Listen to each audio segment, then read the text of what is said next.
Hey, my friends. This is T. Gerard Williams of the T. Gerard Williams Show, and I am glad that you took the time to tune in today because you are going to be completely surprised. Today, I have an author on the phone. She has written a book called Shining Stars, Inspiring Stories and Simple Steps to Empower You to Achieve Your Highest Potential. Yes, that's right, my friends. I am talking about Teresa Hailey. Teresa, are you on the line? Yes, I am. Hey, well, I'm glad that you're here, and I tell you, I am ecstatic that you and I will have a conversation because I believe that you're going to share some great information with my listeners. And so I'm going to step back and say, Teresa, the floor is yours. Well, it is certainly indeed an honor to be on your radio show this evening, and just want to take this opportunity to say that this is truly a blessing, and I don't take advantage of the opportunities that have been blessed upon me. But just wanted to share my little story with you on how the book even came about, Shining Stars. Basically, my mother, we found out at very last minute, it started with a cold. The cold turned into a flu, and she was rushed to a hospital Thanksgiving of 2005. The doctors told us first she had pneumonia. Then from pneumonia, they said that she was stage 4 of lung cancer and that there was basically nothing that they could do for her other than send her home and put her in hospice. Well, I can't even begin to tell you what it feels like when, you talk to somebody at least 2 to 3 times a day, every single day, and then to be hit with your mother is dying and there's not one thing that we can do for her. Well, I was then start asking my mother about a living will, life insurance policy, the topics that you don't want to talk about but are necessary and needed to be talked about a long time ago. And I'm finding that too many families need to have this conversation, and they're not until it's too late. Well, my mother, before she passed, her net worth was $1.5 million. And she basically, before she couldn't speak anymore, she called myself and my other 2 brothers in and told us all 3 to split everything evenly. Well, I knew that was not going to go over too well, and I was trying to get my mother to appoint 2 executives to be in control of everything and to make sure that her wishes was carried out. My mother felt that since we all 3 was getting along, that certainly we could, split everything 3 ways. She told us to make sure that we stay together, make sure that, we maintain our relationship as brother and sisters, and, to support each other. Well, needless to say, Mother passed at 3 a.m. By 12 noon, one of my siblings had stolen everything of value, from her car to all the real estate to, and the way that he did it, only somebody with a criminal mind could have done what he did. And I had myself and the other sibling teamed up, hired an attorney, spent over $30,000 of my mother's money fighting to get back what my mother wanted us to have. Needless to say, that happened in 2006. It is now 2016, and I'm still in court with him. A day does not go by, yes, sir, a day does not go by that I don't find myself crying. I don't want anybody else to suffer the pain that I've gone through. So I made it my business to spend the rest of my life traveling all over the United States talking about the importance of having a living will and a life insurance policy. And basically the way that this book came about is that there's a millionaire that lives in the city in Colorado. Matter of fact, he's nationally known, but he wants to remain anonymous. I was at his mountain house, and I was telling his wife and him, exactly what I just told you, but in more depth. And he got up and walked out of the room. And at first I was like, wow, we're having this conversation. And he just abruptly does not excuse himself, just gets up and walks out of the room. So I'm saying to myself, how rude. But then he comes back and hands me a check. And the amount of the check was very sizable. And he handed me this check and he says, look, your story needs to be told. You need to educate people because too many families, if I go and speak someplace, let's say if there's 25 people in the room, out of that 25, maybe 1% actually has a living will. And maybe 50% has a life insurance policy. We know two things in life. One, God brought us here. Two, at some point we're going out. It is your responsibility to make sure that your funeral is paid for. No one else's but yourself.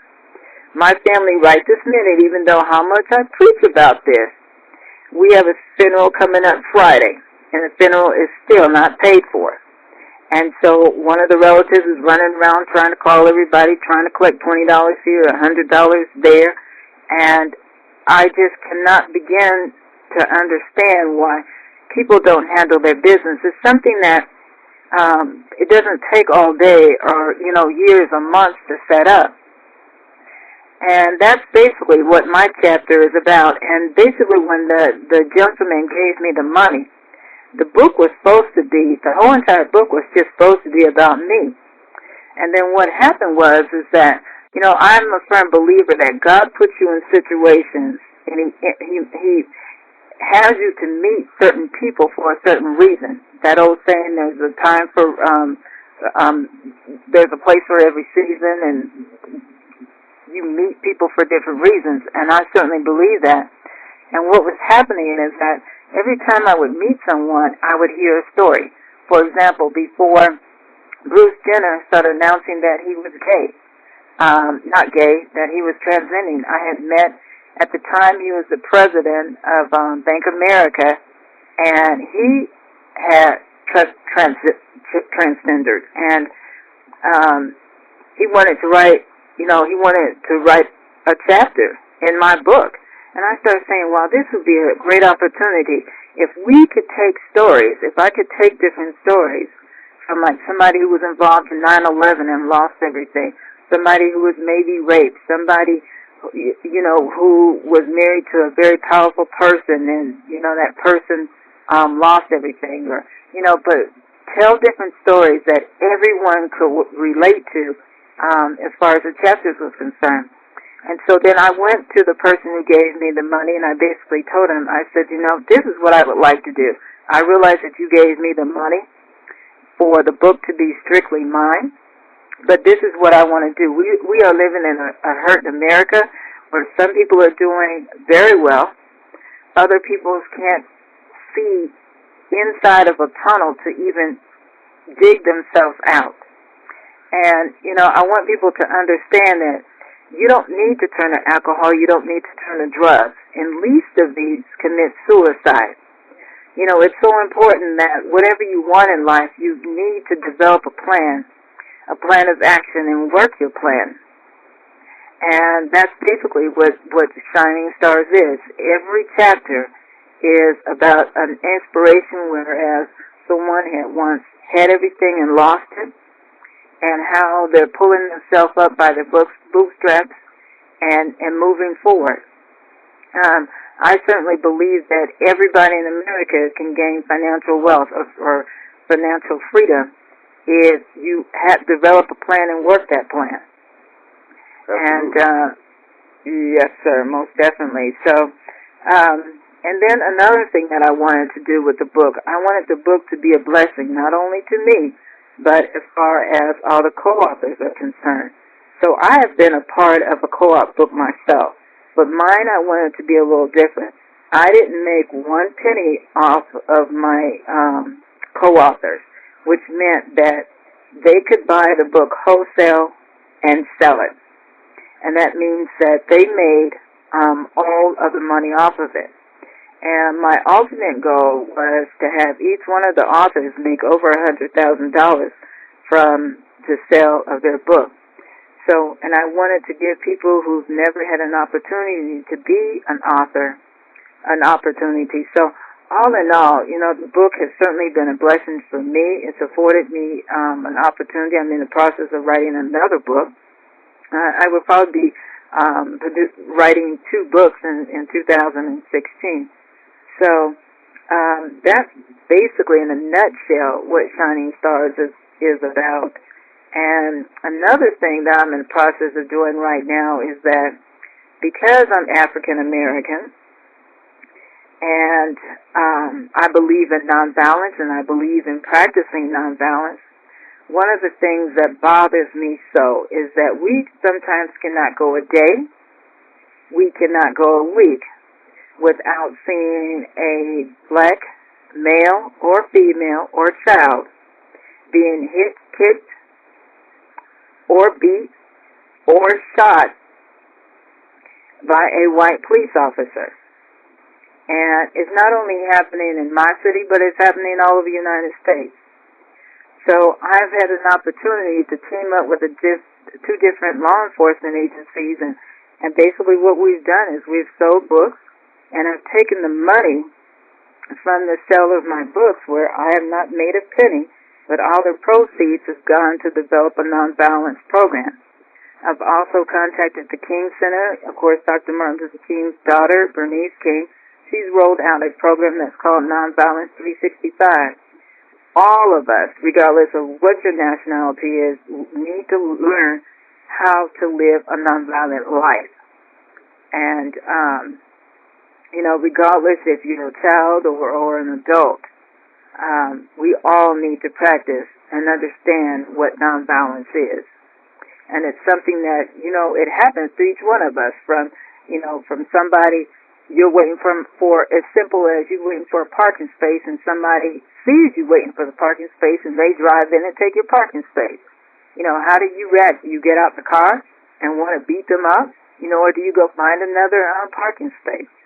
So, like I said, Shining Stars is a very inspirational, it's a very powerful tool, and, I want people not only to just talk about it, but to read about it. I saw some statistics the other day about, it was just very alarming to me that once, it was very high, it was something like 40% of people, once they get out of college, they don't read another book in its entirety.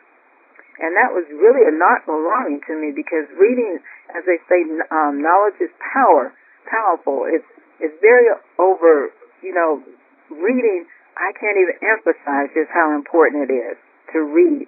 Regardless if it's read a book a week or, read a book a month, but read, educate yourself, and education never stops. So that's it in a nutshell. And right now, of course, you can get the book on Amazon.com, Barnes & Noble, and of course we have our own website, Shining Stars, just the number 1.com. So those are the 3 major sources, and it's my understanding it's still in some Barnes and Nobles. I'm not quite sure which ones. And it's also being carried by some libraries across the United States. Well, that's definitely what I was going to ask you to share with my listeners, because we definitely want to support you. And I read in the bio, I think I read where, a portion of the proceeds are going to a couple of businesses in Ferguson. So yes, we definitely want to support you. We definitely want to support you because it's a worthwhile project to give, and certainly, biblically, it's better to give than to receive. And certainly, we want to be a blessing to you. So you have shared with us where they can get it, and that's perfect. That's absolutely perfect. Give me the website again, please, if you don't mind, so I can go ahead and write that down. Once again, you can get it from Barnes & Noble. You can get it from Amazon.com or our own website, which is Shining Stars and just the number 1.com. All right, my friends, you have heard Miss Teresa Hailey, the author of Shining Stars, inspiring stories and simple steps to empower you to achieve your highest potential.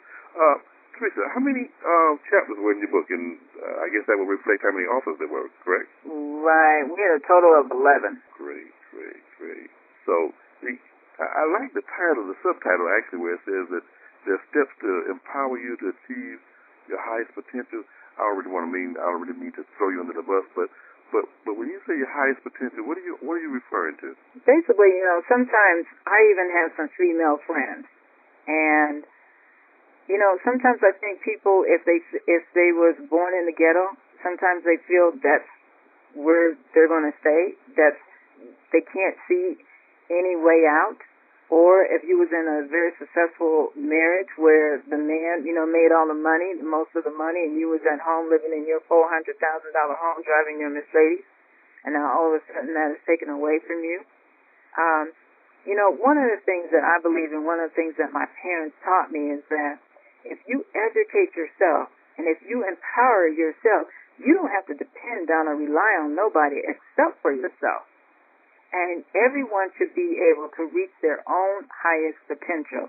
You have to be able to believe in yourself. And it's one thing I'm a firm believer in, a living witness, is that if you fail at something, that doesn't mean that you're not successful. Everybody needs to fail at something so they know how to get back up. Okay? And if something doesn't work out, if one door is shut, that's all right. God has something better for you. You may not be, I remember one, and I have to tell this little story real quickly here. I'll never forget one day, my minister had made a comment, and he said, sometimes when people get too successful, then he was talking about a gentleman that was at our church, and that he said when he arrived at church, that this man, because he then became the president of some major corporation, and he was like the only African American that worked in the company and got this big promotion, he happened to arrive at work, and the gentleman had parked his Rolls Royce in the minister's parking spot. Well, all of us need to know our place.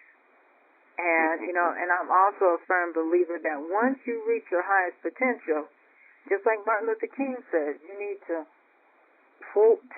put your hand back and pull somebody else forward with you. So true. So true. It is so true. There's everybody knows that the Super Bowl is being played this Sunday, and I just have to say this, and that is, I've heard a lot of riffraff that's going on with, of course, I'm for the Broncos, regardless. I want to support my African American quarterback, Cam Newton. And regardless of what people talk about, how he dresses or whatever he does, the bottom line is he is a black quarterback in the NFL. And when you reach that kind of status, you can't be good. You've got to be great. So as soon as I saw that he was African American, I knew that he was good. Not only was he good, but he was great.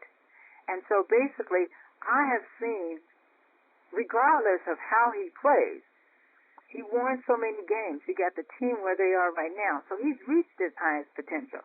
So regardless of what Susie John or whatever says about the pants that he wears and how much he spent for his pants, he has reached his highest potential. And he still can go on even further.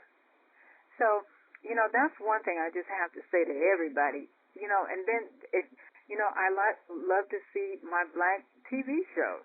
But I'm tired of watching black women fighting because, I don't socialize with women that cannot complete a sentence without using a cuss word or, having a contest of how many men you can go to bed with, But once again is that you are the company that you keep.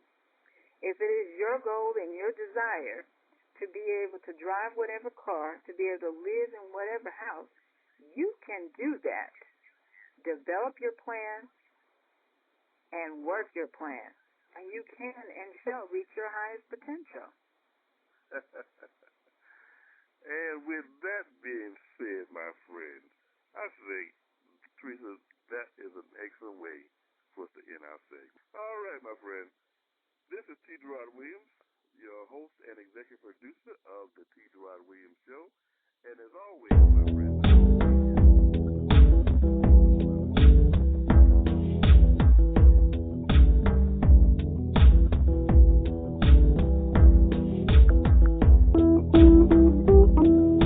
The T. Gerard Williams Show.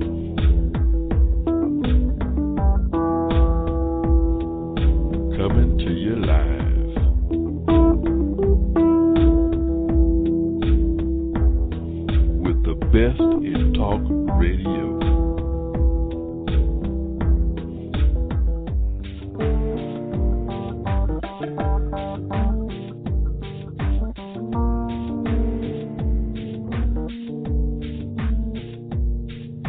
Get ready, get ready.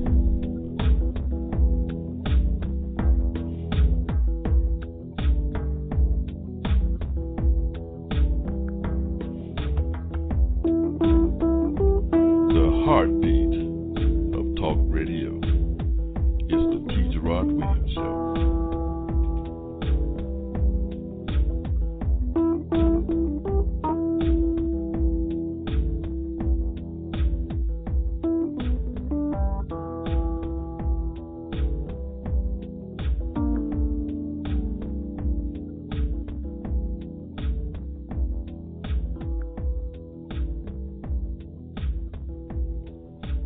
If you're talking about it.